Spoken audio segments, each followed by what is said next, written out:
Salut salut, bienvenue pour un nouvel update graphique cette fois-ci. En fait, j'ai l'impression d'alterner les semaines, genre une semaine et demie où je lis pas du tout de graphique et d'un coup, en 2 jours, je vais en lire 12. Bon, j'exagère un tout petit peu, mais en gros, c'est ça. Je sais pas pourquoi, au lieu d'en lire, genre, je sais pas, un de temps en temps, un tous les un jour ou deux ou trois, tu vois, vraiment, je vais prendre 3 4 jours, me dire faut que je lise toutes les BD et après j'en lis plus pendant 3 4 jours.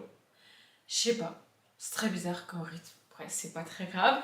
Là, on est sur un update franchement assez chouette. Il y a que la première saga que je vais vous montrer où j'ai été un peu déçue, notamment par le tome 2. Mais franchement, sinon, c'est que des trucs cool que j'ai découvert et que je suis très contente d'avoir découvert d'ailleurs. Donc, c'est parti. Les premières BD, c'est 2 tomes des 4 de Baker Street. Donc le tome 1, l'affaire du rideau bleu, et le tome 2, le dossier Raboukine. Je vous montre. C'est de Diane, Étienne et Legrand, ou Étienne, je pense qu'on dit Étienne, enfin, je sais pas. Bref, je vais juste garder le tome 1 dans l'annonce parce que c'est quand même lourd. En vrai, j'avais peur parce qu'avec le titre Baker Street, ça fait quand même fortement penser à Sherlock Holmes. Et c'est pas que t'as pas le droit d'écrire des histoires qui se passent à Baker Street sans faire référence à Sherlock Holmes, c'est juste que bah c'est quand même vachement lié les deux maintenant et je savais pas en fait si ça allait avoir un lien avec Sherlock ou pas, si ça allait avoir un lien avec les aventures et les enquêtes que mène Sherlock ou pas. Et en fait, oui et non. En gros, on va effectivement. Enfin, déjà, j'ai pas compris pourquoi les 4 de Baker Street alors qu'on suit 3 jeunes hommes. Mais peut-être que. J'ai pas compris. Mais bref. On suit donc 3 jeunes hommes qui vivent effectivement dans le quartier de Baker Street. Et en gros, c'est un peu les petites mains de Sherlock Holmes. Je sais pas si vous avez déjà lu des nouvelles de Sherlock Holmes et des histoires écrites par Conan Doyle. Mais en gros, Sherlock Holmes, quand il mène ses enquêtes et tout, parfois il a besoin que quelqu'un fasse le guet, que quelqu'un aille apporter tel message à telle personne, à tel endroit, etc. Il a besoin qu'on l'aide un petit peu de temps en temps, vous voyez. Et dans l'univers de Sherlock Holmes, c'est des personnages qu'on connaît pas. Genre, c'est pas toujours le même personnage qui l'aide et qui fait le guet et qui porte ses messages ou qui va chercher un renseignement. Ça change et c'est des jeunes du quartier. Globalement, et ben c'est ça. C'est nos 3 personnages principaux, c'est exactement ce genre de personnages-là qui ont déjà rendu des petits services à Sherlock Holmes par-ci par-là et qui savent que s'ils sont dans la mouise et qui disent le nom de Sherlock Holmes, ça peut les aider, ça peut faire en sorte que la personne en face arrête d'argumenter avec eux, se dise ok vous connaissez Sherlock, je vous laisse et tout, vous voyez. Donc ils s'en servent un peu comme ça. Et au début du tome 1, notamment, il y a une jeune fille qui se trouve être l'intérêt amoureux d'un de nos 3 jeunes hommes qui se fait enlever de manière assez violente, assez abrupte. Le jeune garçon assiste à la scène, il essaye de savoir qui, quoi, comment, où on l'emmène, mais bon, évidemment, il peut rien faire contre une calèche alors qu'il est à pied. Et du coup, avec ses petits camarades, ils vont essayer de savoir où on l'a emmenée, cette jeune fille, qu'est-ce qu'on lui veut, qu'est-ce qui se passe, est-ce qu'ils peuvent l'aider. Ils essayent de faire appel à Sherlock Holmes, mais bon, Sherlock Holmes a un peu autre chose à faire, malheureusement. Et donc voilà, c'est ça qu'on suit. Et franchement, j'ai beaucoup aimé, je trouvais ça très cool, très fun. C'était vachement chouette, je vais vous montrer une planche à l'intérieur. C'est quand même assez sombre, hein. Je galère à trouver une planche pas trop sombre. Bon, il n'y en a pas vraiment. Mais bref, franchement, j'aime bien les traits, j'aime bien les dessins. Et j'ai beaucoup aimé ce tome 1. Du coup, je me suis lancée dans le tome 2 en mode trop cool, une nouvelle aventure. Et là, première galère pour moi. Ça peut paraître bête, mais vraiment, ça m'a choquée à la lecture. C'est écrit beaucoup plus petit dans le tome 2 que dans le tome 1. Et genre, enfin, vraiment, j'ai comparé les deux. Je vais le refaire là. Et ouais, c'est pas beaucoup, mais c'est écrit plus petit. Et j'étais en mode, c'est moins pratique à lire. Vraiment, quand c'est écrit très petit dans les bulles, moi j'ai du mal. C'est aussi pour ça que je lis très peu, voire quasiment pas de BD adultes. Parce que quand c'est écrit trop petit, ça me fatigue. Mais littéralement, c'est mes yeux qui veulent pas en fait. En fait, avec les dessins autour, ça fait trop d'informations, ça fait comme des interférences. Et mes yeux n'arrivent pas à juste lire ou juste regarder les images, enfin genre vraiment, je sais pas comment expliquer, c'est très compliqué. Après mes yeux sont fatigués, parce que même si j'ai que 32 ans à l'heure où je vous parle, je porte des lunettes depuis largement plus de 20 ans. Quand je dis ça, les gens me regardent comme un ovni, mais c'est le cas, enfin vraiment j'ai des lunettes depuis que j'ai 5 ans, donc ça fait un moment maintenant, et ouais, mes yeux sont fatigués en fait. Donc, la lecture de manière générale, ça n'aide pas. Les écrans évidemment, mais la lecture, ça n'aide pas non plus. Bref. Et surtout, ici c'est un espèce de mélange blougui-blouga un peu chelou. C'est un espèce de fourre-tout. J'ai l'impression que l'auteur a fait une soupe avec tout ce qu'il avait envie de mettre dedans. Sauf que les ingrédients pris à part sont très chouettes, mais alors ensemble, c'est pas très bon. Vous voyez ce que je veux dire? Je sais pas si vous voyez ce que je veux dire.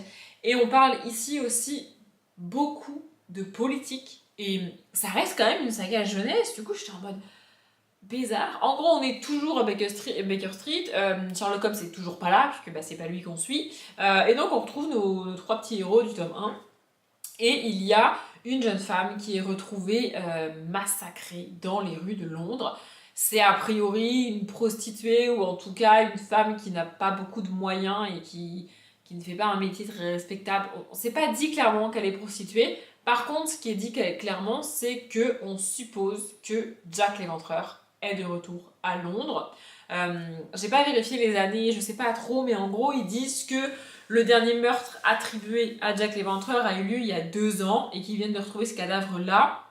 Et donc, en gros, les journaux en profitent et titrent à base de Jack l'Éventreur est de retour, attention, panique à bord et tout, tu vois. Ce qui va probablement entraîner Londres dans une nouvelle panique et tout, avec un couvre-feu, avec des gens qui rentrent chez eux très tôt, qui ont peur et tout, enfin bref. Et en parallèle, en termes de politique, on va suivre des gens d'origine russe. Alors à lire ça en 2026, je vous avoue que c'est pas franchement... bon, voilà. Mais vraiment, on va suivre pas mal de gens, pas forcément de Russie, mais peut-être de l'URSS, je sais pas, je rappelle, ça se passe au temps de Jack l'Éventreur, donc je sais pas trop ce qu'il en est des pays et du découpage des pays à cette époque-là, mais bon, bref, on parle des Russes, des russophones, on va dire, de manière générale, je sais pas si le mot existe, mais vous avez compris. Et il est vrai qu'on a suspecté des Russes ou même des Polonais d'être Jack l'Éventreur, mais on a suspecté tellement de monde qu'en fait, voilà. Et genre vraiment, on a des discours de personnes qui sont en mode faut être contre les immigrés, faut qu'ils repartent chez eux et tout. Puis l'autre il lui répond mais t'es russe, qu'est-ce que tu racontes de parler des immigrés? Vraiment, on a vraiment des discussions entre adultes qui sont militants contre le pouvoir en place, contre la couronne, contre... Et j'étais en mode pourquoi prendre le point de départ de Baker Street Sherlock Holmes, me rajouter à ça Jack l'Éventreur pour me parler de politique russe à Londres dans ces années-là? On est loin de la petite enquête mignonne du tome 1. Alors dans le tome 1, il est quand même question d'une jeune fille enlevée en danger, etc. Mais là, on est sur un tout autre niveau et vraiment... En fait, me parler de politique russe dans des petites bulles écrites tout petit, alors que je m'attends à une aventure jeunesse comme dans le tome 1, mon cerveau n'était pas prêt, vous voyez. Et du coup, j'ai un peu lâché l'affaire. Et en fait, j'ai un problème avec ça, vraiment. Je me suis dit, bah c'est pas grave, toutes les bulles qui parlent de politique russe, je les passe et puis je verrai bien quand l'enquête démarre. Sauf que j'ai beaucoup de mal à faire ça, vraiment. J'ai déjà dit plusieurs fois, mais soit je lis un livre ou une BD, soit je ne le lis pas. Je vais pas me mettre à sauter des paragraphes, à lire que les dialogues, à lire que les bulles qui m'intéressent, ou à regarder que les images sur 2-3 planches, vous voyez. Je sais pas, je trouve plus respectueux d'avoir le « ok, c'est pas pour moi, j'arrête de le lire », que de dire « je l'ai lu jusqu'au bout, mais j'ai lu qu'une page sur 2 ». Bah tu l'as pas lu en fait. Vous voyez, je sais pas si vous voyez ce que je veux dire. Du coup là, vraiment, j'étais en mode bon, je sais pas trop quoi faire. Je l'ai quand même plus ou moins fini en diagonale, j'avoue, parce qu'en fait j'ai été regarder et il y a le tome 3, 4, 5, je sais plus combien il y en a, mais il y a plusieurs tomes derrière. Donc je me suis dit, si je finis pas le tome 2, je lirai jamais la suite. Et peut-être que c'est que le tome 2 qui est très très politisé, je sais pas pourquoi. Mais j'aimerais quand même, peut-être un jour, je passe pas dit que c'est pas sûr à 100% que je le fasse, mais peut-être que je tenterai le tome 3. Donc voilà, mais vraiment j'ai trouvé ce tome 2 très lourd à lire en fait. Voilà, c'est marqué Londres 1890 derrière. Je trouve mêlé à une ténébreuse affaire impliquant des révolutionnaires russes exilés à Londres et la police secrète du tsar. Enfin, c'était un peu trop pour moi. Mais ensuite, j'ai lu une trilogie que j'ai trouvée franchement très cool, avec une thématique que j'avais pas forcément vu venir. Il s'agit de la saga Lulu et Nelson. Donc ici, le tome 1 cap sur l'Afrique, le tome 2 c'est le royaume des lions, et le tome 3 c'est la lionne blanche, et ça fait un peu bleu, blanc, rouge. Écoutez, bref, franchement j'ai beaucoup aimé. En gros, on va... à notre époque à nous, on va suivre une jeune fille qui reçoit une lettre de sa grand-mère. Elle est en Afrique, dans une espèce de réserve, on sait pas trop. Et en gros, l'histoire, ça va être l'histoire de sa grand-mère. Par lettre interposée, sa grand-mère lui raconte son histoire. Et nous, dans les planches, dans la BD, on a l'histoire de cette grand-mère, qui est d'origine italienne, il me semble. Elle a grandi dans un cirque avec sa famille, à dresser des lions et être vraiment très très proche de lionceaux et puis de lions adultes, alors que c'est quand même un animal sauvage. Et puis elle va entraîner son père dans un voyage en Afrique pour rencontrer des lions là-bas. Sauf que quand elle arrive en Afrique, elle se rend compte qu'il y a la ségrégation sur place, qu'il y a d'énormes différences qui sont faites entre les blancs et les noirs, qu'il y a des bus pour les noirs, des places pour les noirs, des toilettes pour les noirs et pour les blancs aussi, et que les deux vraiment ne se mélangent pas. Je n'ai pas trop fait gaffe aux années si elles sont écrites, mais en gros, je pense qu'on est à l'époque où Nelson Mandela, qui est d'ailleurs cité dans la saga, est en prison, mais il n'est pas prêt de sortir de prison. Il essaye de rallier des foules, il essaye de tenter des messages à la radio, etc. Donc je pense qu'au tout début de la saga, il n'est pas en prison, mais carrément à la fin, il y est, quoi. Donc voilà, on est à ce moment-là de l'histoire de l'Afrique du Sud, et donc notre héroïne débarque là-bas, et on va suivre leur histoire là-bas avec son père. Elle va découvrir la vie un peu avec cette différence entre les blancs et les noirs qui est faite sur place. Elle comprend pas trop pourquoi on traite mal les noirs. Il y a encore un petit peu de l'esclavage. J'ai pas envie de dire des mots trop forts et je sais pas trop ce qu'il en était à l'époque, mais en gros, on a dans des fermes tenues par des blancs, des noirs qui travaillent sur place et qui ont été séparés de leur famille. Voilà, et notre héroïne débarque un petit peu là-dedans. Elle a ces idées très de métropole en fait, enfin je sais pas comment vous expliquer, de très européenne, c'est ça, voilà. Et elle se retrouve confrontée à la vérité du terrain en Afrique, quoi. Et elle avait pas du tout prévu ça, elle, quand elle est partie en Afrique avec son père, enfin genre c'était pas... C'était une petite fille innocente, quoi. Et donc voilà, et donc Lulu, c'est elle, et Nelson. Alors Nelson, c'est pas Nelson Mandela, qu'on soit clair. Nelson, c'est le petit garçon qu'on suit dans cette histoire-là, mais c'est pas du tout Nelson Mandela, puisque pendant que le petit garçon est à la ferme, Nelson Mandela fait des trucs à la radio, essaye de rassembler les foules de manière pacifique pour militer, etc. Oui, donc c'est pas Nelson Mandela. Mais il est cité dedans, il est quand même une figure majeure de l'histoire africaine, et l'histoire d'Afrique du Sud en particulier.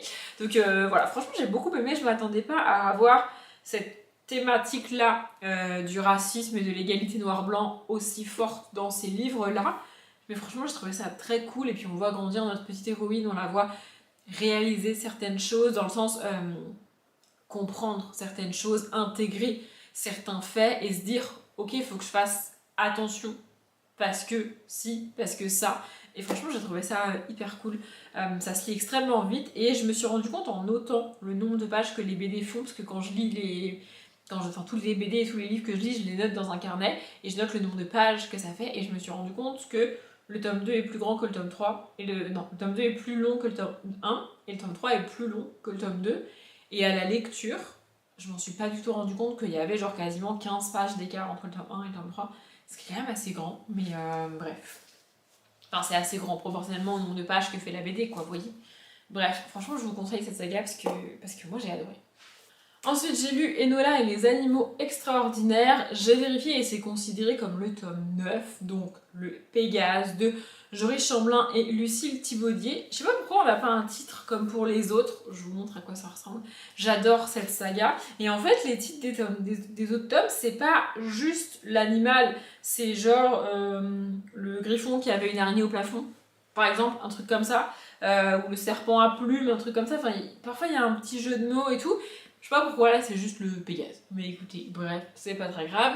Enola c'est une vétérinaire spécialisée donc dans les animaux extraordinaires. Donc les serpents à plumes, on a eu une licorne, un yéti, un kraken il me semble. Enfin bref, il y en a plusieurs, c'est le tome 9. Et donc ici elle est appelée par des gens qui vivent sur une île, mais en fait c'est des personnages de la mythologie qu'on connaît. Je sais pas pourquoi ils ont mis ça là, mais c'était assez fun. Bref, ils ont remarqué qu'il y avait des grosses vagues, comme des mini-tempêtes, des mini-tornades dans la mer, qui se déclenchaient de manière un peu bizarre et c'est pas vraiment naturel. Du coup, ils font appel à elle parce que ça gêne les Pégases qui sont sur place. Dès que les Pégases s'approchent de l'eau, c'est comme si l'eau déclenchait une réaction pour les repousser, alors que c'est censé être de l'eau et pas une créature. Enfin, c'est pas vivant de l'eau, vous voyez. Donc Enola débarque, elle est spécialisée là-dedans, elle va essayer de comprendre ce que font les Pégases, où ils sont, est-ce que c'est eux qui provoquent ça ou pas, et si c'est pas eux, qui c'est, est-ce que c'est dans l'eau, est-ce que c'est pas dans l'eau, et voilà. Et nos personnages vivent sur un phare, donc il y a vraiment que de l'eau autour, à part les Pégases qui sont dans le ciel, mais sinon c'est très bizarre. Donc voilà, elle enquête là-dessus, j'adore ce genre de planche, ça c'est la première, vous voyez, il vit dans le phare, là-haut. Voilà, franchement j'adore cette saga, je trouve ça absolument génial. Je saurais pas trop expliquer pourquoi, mais j'ai un tout petit peu moins aimé ce tome-là par rapport aux autres. Mais ça reste une saga franchement géniale, et pour le coup c'est des BD qui se lisent extrêmement vite, ça fait qu'une 30aine de pages, et il y a plein de rebondissements, plein d'aventures. Et Enola est accompagnée de Maneki, son chat domestique qui parle, et qui est absolument à mourir de rire. Vraiment j'adore cette saga, ça fait un petit bout que je vous en ai pas parlé, puisque du coup ma lecture du tome 8 date, mais franchement je vous la conseille, j'adore cette saga, je la trouve vraiment, vraiment trop cool. Et enfin on finit avec une BD que je l'ai vue, je l'ai prise, j'ai pas vraiment réfléchi à la bibliothèque, je me suis dit allez pourquoi pas. Elle était dans le bac des one-shots de ma bibliothèque, mais je pense qu'il y a une suite, en tout cas j'espère. Je sais pas si la suite est déjà sortie, je sais même pas si la suite a réellement été écrite ou pas, ou va l'être, faudrait que je me renseigne. Mais vraiment, vu la fin de ce tome 1, du coup, forcément il y aura une suite. Dépôt commission mai 2025, achevé d'imprimer en avril 2025. Donc, ouais, si suite il y a, ça devrait être. Ça devrait pas tarder, je pense. En gros, cette BD, c'est Elébor, le retour de Junia, de Eric Gosselet et Gérald de Guerlet. Et je vous avais dit en vlog que Gérald de Guerlet, ça me disait quelque chose, et bien ce n'est nul autre que l'illustrateur de Ténébria, écrit par Fabrice Collin, entre autres, mais c'est ce que j'ai lu moi, illustré par lui en tout cas, et j'adore ces illustrations. Voilà. Donc en gros, ici, on va suivre des animaux. Attendez, j'essaie de trouver une planche. Voilà. On va suivre ce genre de petits animaux là, vous voyez. Et franchement, j'ai beaucoup aimé. J'ai trouvé ça hyper cool. C'est hyper fun à lire. En gros, pour l'histoire, on est clairement en fantasy. Déjà parce qu'on ne suit pas vraiment des humains comme vous l'avez vu, mais aussi parce que y a une histoire de magie. On est avec le roi, la reine, leur fils et leur fille qui ont de la magie. Le prince et la princesse du coup sont éduqués pour la magie, pour apprendre à s'en servir. Le prince est un jour appelé à devenir roi et à régner. Et voilà, la famille va bien. Sauf qu'un jour, la princesse pète un câble et fait quelque chose à ses parents. Je ne vais pas rentrer dans les détails ici. Son frère prend la fuite parce qu'il a peur qu'elle s'en prenne à lui, en fait. Et comme il faut que quelqu'un dirige le royaume en attendant, parce que le roi et la reine sont en incapacité de le faire, il y a une régente qui est nommée. Et la régente protège le prince contre la princesse pendant des années et des années. Et là, au début du livre, on va retrouver notre prince qui s'appelle je sais plus comment, la princesse c'est Junia, mais lui c'est Darius, voilà, qui... en fait, on vient le chercher là où il se cache et on lui dit on va t'amener au royaume, c'est bientôt ton couronnement, tu vas régner, c'est dangereux, mais faut y aller. Et donc voilà. Et c'est ça qu'on va suivre, cette espèce de trajet jusqu'au château. Et en cours de route, on va apprendre d'autres choses sur ce qui s'est passé, ce qui est arrivé aux parents, etc. etc. Franchement, j'ai adoré. J'ai trouvé ça hyper cool. C'est plein d'aventures, plein de rebondissements. J'ai adoré les illustrations parce que Gérald de Yarlet, j'adore, vraiment. Et oui, il y a plein de choses que j'ai pas vu venir. C'est frais à lire et pourtant il y a quand même des thématiques assez. Enfin, quand même, on s'en est quand même pris au roi et à la reine et ils sont en incapacité de régner, donc je vous dis bien qu'ils vont pas. Enfin, qu'ils vont pas bien, tu vois. Franchement, j'ai adoré. Vraiment, j'ai trouvé ça hyper cool. Et en fait, la fin. Alors, ça finit l'histoire, si on veut, du tome 1. Mais clairement, ça appelle à une suite. Donc j'espère qu'on a cette suite, qu'on va avoir cette suite, parce que franchement, moi j'ai adoré. J'ai trouvé ça trop cool et je connaissais pas du tout. Je suis tombée dessus par hasard à la bibliothèque. Si un jour vous avez l'occasion de le lire, franchement, foncez. Je vous ai dit tout ce que je voulais vous dire sur ces sagas de BD, ces BD différentes. Je vais m'arrêter là pour cette update. J'espère qu'il vous a plu. Comme d'habitude, je vous souhaite une bonne journée, un bon après-midi, un bon appétit ou une bonne nuit. Et je vous dis à bientôt.